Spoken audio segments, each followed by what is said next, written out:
Question from the non-Muslim brother there. We have a non-Muslim brother there? Yes. Okay, go ahead. My name is David. I'm studying in 6th standard. My question is, why non-Muslim children are not allowing in your school to join? They can learn Arabic and become Muslims also. They can learn Arabic and become Muslims also. Alhamdulillah. Young brother David, age 9 years old, asking the question, why are non-Muslim children not allowed to enter your school so that they can learn Arabic and they can accept Islam? Brother asked a very difficult question to me, one of the most difficult questions.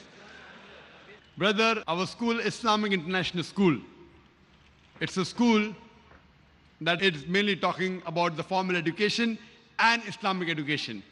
We don't want to make our school as a conversion center because children entering at a very small age, we don't want people to say that Zakir is enrolling people of 6 years old and 9 years old and forcing them to accept Islam.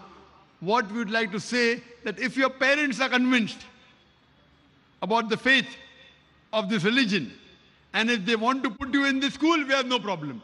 But a child himself comes, may Allah give you hidayah, I can pray.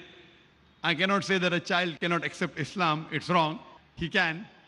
But what I would like to say, that if your parents come and if they're ready to follow the rules and regulation of the school, then we have no problem in accepting you. So ask your parents to come to our school and the rules and regulations that are there are many rules and regulations. As long as they do not mind following the rules and regulations, attending our lectures, reading the Quran, you want to learn Arabic, you want to accept, there's no problem. See to it that because they have to follow the law of the country also. Ask your parents, let them come, let them interact with the management, and if they agree with the rules and regulations, inshallah, I'm sure there will not be any problem, especially you, brother, because I've asked the question. To get in the school is difficult. To get into Islamic International School is one of the most difficult. But inshallah, because they've asked the question, ask your parents to meet Brother Zakir. And inshallah, if they agree to follow the rules and regulations, admission will be very easy, inshallah. For you, inshallah. Hope that answers the question.